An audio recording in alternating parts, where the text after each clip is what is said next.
Olá pessoal, o assunto hoje é sobre grandes felinos. Conservar predadores de topo não é apenas proteger uma espécie, é garantir o equilíbrio de ecossistemas inteiros. Então, para isso, nós precisamos de conhecimento, de responsabilidade e ações profissionais muito bem fundamentadas. Recentemente, nós tivemos alguns episódios envolvendo ataques de grandes felinos no Brasil, como a onça-pintada, no Mato Grosso, e a onça-parda, em Maquiné, no Rio Grande do Sul, que reacendeu um debate sobre a convivência entre humanos e predadores no país. Então, na entrevista de hoje com o Fagner Teixeira, que é um especialista aqui da CLAM, nós vamos discutir o que a ciência já sabe sobre esses eventos e por que eles ocorrem e como a consultoria ambiental e o monitoramento em áreas impactadas pode colaborar com esses aspectos. Então, Fagner, muito obrigada pela sua presença. Eu acho que hoje nós temos muito a aprender com Fagner e é algo que eu tenho certeza que todos carregam aí essas dúvidas sobre esses grandes felinos, Mas considerando o que, os últimos episódios, os últimos acontecimentos, o que a gente sabe hoje, sobre esses ataques de grandes felinos? Bom, infelizmente os ataques ocorreram, veio a óbito um senhor no Mato Grosso do Sul e houve um ataque logo em seguida no Rio Grande do Sul. E, coincidentemente, a gente também teve um artigo publicado nos últimos meses relatando, o primeiro artigo científico relatando um ataque de arpia a seres humanos. Então, esses ataques chamam muita atenção porque são animais que a gente teme muito, a gente tende a ter muito medo, devido às suas características, sua força. Então, como chamam muita atenção, isso repercutiu muito na mídia. Infelizmente, houve muito sensacionalismo. Sim. Então houve muita mentira publicada. Muitos causos, Muitos causos. Então, de modo geral, ataques de onças, eles têm essa característica, Há muita mentira, então a gente tem que tomar cuidado com essas informações, a gente tem que entender melhor e a gente tem que investigar se realmente é um fato ou é uma mentira.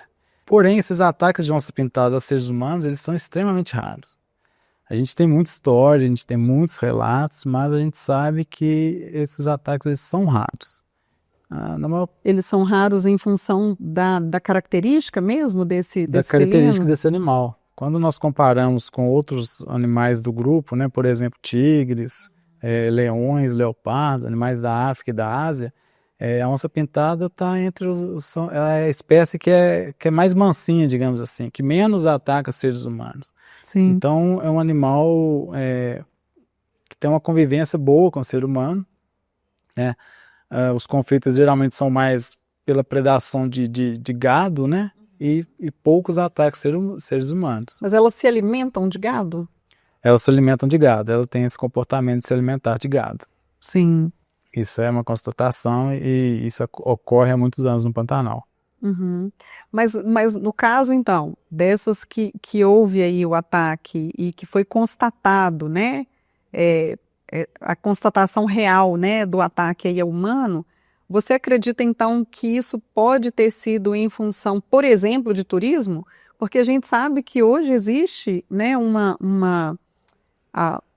uma rede, de turismo que sobrevive também desses animais, para visita, para ver Sim. esses animais. A gente nunca vai saber de fato o que aconteceu, porque são muitas variáveis, muitas questões envolvidas. Mas assim, o que a gente tem publicado na bibliografia, por exemplo, artigos publicados, mostram que a grande parte de ataques de onças a seres humanos são em locais onde existe a ceva desses animais. A ceva seria a alimentação desses alimentação animais. Causada, o ser humano disponibilizando alimento para esses animais para fomentar um turismo. Sim. Então, esses animais eles começam a ficar mais mansos e eles começam a associar o ser humano com comida. Como esses animais ficam mais mansos, às vezes a pessoa pode até controlar o horário, dar o alimento sempre no mesmo horário, então ele leva o turista nesse horário para ele ver esse animal. Então a gente sabe que alguns locais, como Cáceres, no Mato Grosso, e o próprio local do último acontecido, no Mato Grosso do Sul, eram locais, né, onde existe essa prática da ceva. Sim. Se a gente pensar nesse sentido, então, a ceva ela contribui para fazer com que esse animal faça uma correspondência, né, do alimento com o humano, né? Sim. Ou não? Ou eu estou falando besteira? Quando esse animal é cevado, ele começa a associar o ser humano à comida. Então, quando Sim. ele vê um ser humano, ele já espera que esse Que ser ele humano receba, tenha né? uma comida. Sim. Então, é uma hipótese, né, de que isso possa ocasionar em ataques. A ceva, né, ela é diferente, por exemplo, da ambientação a veículos, né, que é usada em safaris na África, por exemplo, e que foi implementado no Brasil pelo projeto On Safari, um projeto maravilhoso que iniciou há alguns anos, que ele pratica um turismo que respeita esses animais. Então, o que acontece? Você começa a ambientar o animal com os veículos, você vai sempre dentro de veículos. Então, esse animal, ele associa o veículo à falta de perigo, então ele não associa o ser humano. Sim. Então, quando esse animal vê um veículo vindo na direção dele, cheio de gente, ele sabe que aquilo ali não tem um risco, então ele tem um comportamento mais tranquilo e isso possibilita o turismo de observação.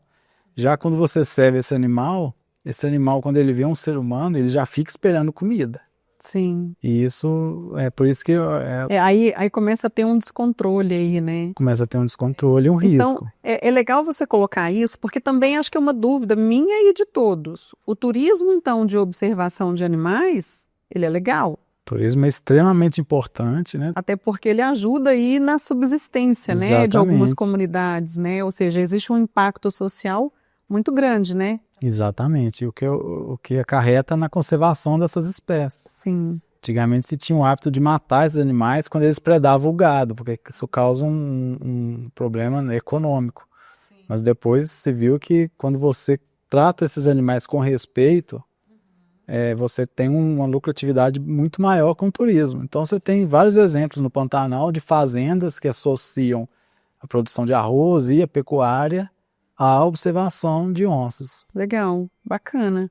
E acho que isso são áreas, né, carentes, né, de outras produções, né? Então, acredito realmente que o turismo é um ganha-pão ali para muitas famílias, né? Exatamente, muito importante para as comunidades locais. Sim, sim.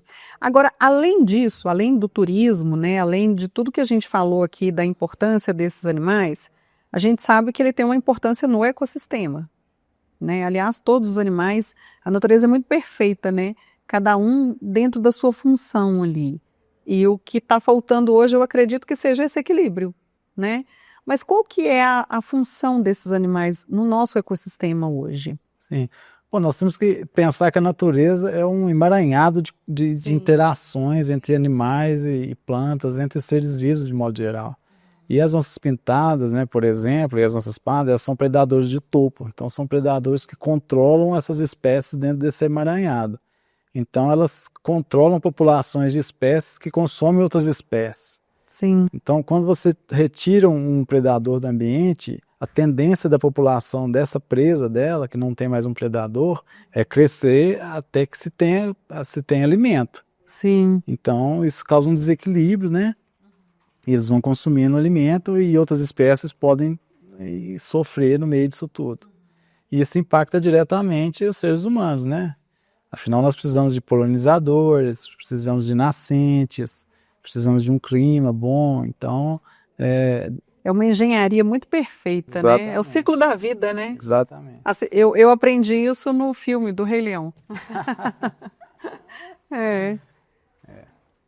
Agora, a ciência por trás disso tudo, né, que mostra, que traz os resultados aí pra gente da importância, né, desses animais no nosso ecossistema, ela precisa de algumas artimanhas, né, ela precisa de algumas metodologias, ela precisa de algo. Como que é feito isso? Como é que se chega nesses resultados? Bom, existem vários métodos que foram aprimorados ao longo dos anos. Existem métodos passivos, né, em que não há perturbação nenhuma, e existem métodos ativos. Os passivos, o principal que a gente usa é a câmera trap. Sim. Essa câmera é um dispositivo que a gente coloca em campo, ela tem uma bateria, e ela funciona 24 horas ao longo de vários dias, e ela tem um sensor de movimento que dispara quando o animal passa na frente. Então ela faz vídeos, faz fotos, e isso possibilita a gente registrar o animal nesse local e ainda coletar informações dos seus hábitos, né, como predação, interação com outras espécies e etc. A gente também tem, né, os métodos de busca ativa, onde as equipes vão a campo em busca de vestígios, como pegadas, fezes. Isso é feito por nossa equipe, inclusive, Nossa né? equipe. Temos várias pessoas, todas as semanas, em campo fazendo isso. E um método ativo, né, é o método de captura. Sim, esse eu tenho grande curiosidade de saber como Então, assim, funciona. há vários métodos também foram aprimorados, né? Então a gente tem o uso de gaiola, né? Que é um método simples, em que a gente coloca uma isca dentro de uma gaiola, o animal entra e fica preso. A gente chega e anestesia esse animal. Só que os felinos, de um modo geral, né, principalmente onças pardas, elas tendem a não entrar em gaiolas. São animais muito arredios, então quando elas identificam algo diferente do normal, elas tendem a fugir. E por causa disso foi criado o método de laço.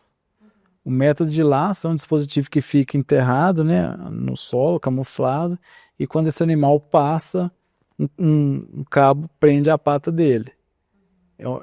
Assim que isso acontece, esse dispositivo ele manda um sinal VHF, a equipe recebe o sinal imediatamente e vai até o local para anestesiar esse animal. Então é um método que agride menos o animal fica menos tempo preso e é muito mais efetivo. Sim. E quando a gente captura o animal, a gente tem acesso às informações dele, a gente tem acesso ao sangue, a gente pode fazer exames, né? Pode fazer análises genéticas e a gente tem a possibilidade também de colocar nesse animal um dispositivo GPS. Sim. Esse dispositivo ele coleta informações geográficas ao longo do dia, depois ele envia essas informações, a gente recebe no computador e a gente tem ali onde o animal passou, o tamanho da sua área de vida, quais ambientes ele está preferindo, quais ambientes ele aparentemente está evitando.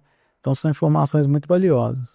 Acredito até que até para os próprios empreendimentos, né? Exatamente. Hoje mineração seria o que mais me vem à mente, né? De empreendimentos que têm essa necessidade dessa pesquisa, até porque o próprio licenciamento exige isso hoje, Exatamente. né? A mineração, de modo geral, ela ocorre em áreas, né, naturais. Sim.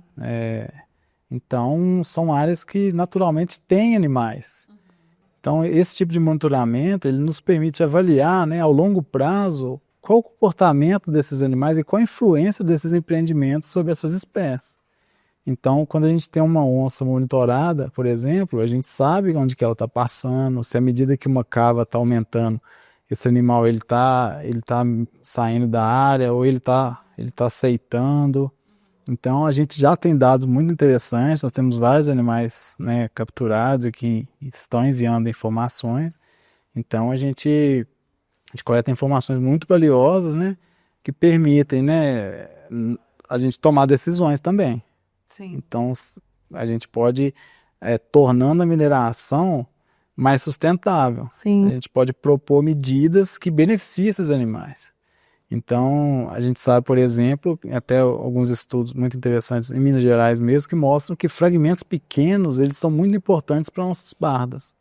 Onças pardas conseguem viver numa matriz antropizada desde que tenha fragmentos, né, onde ela possa circular entre eles. Eu acho que por isso a importância dessas conexões. Exato. Da gente entender a importância do ambiental, do social, da governança. Acho que a agenda ESG ela está presente em todos esses assuntos e é muito importante a gente trazer esse tipo de assunto, especialmente, né? Eu acho que os ataques que aconteceram abriram aí a mente de muitas pessoas para entender exatamente a função, né? E o risco que existe de não cuidar, né? Não só desses animais, mas de tantos outros, né? Da importância aí do nosso ecossistema. Show! Adorei! Saio dessa entrevista um pouco mais consciente e mais fã das onças pintadas. Muito obrigado. Obrigada, Fagner.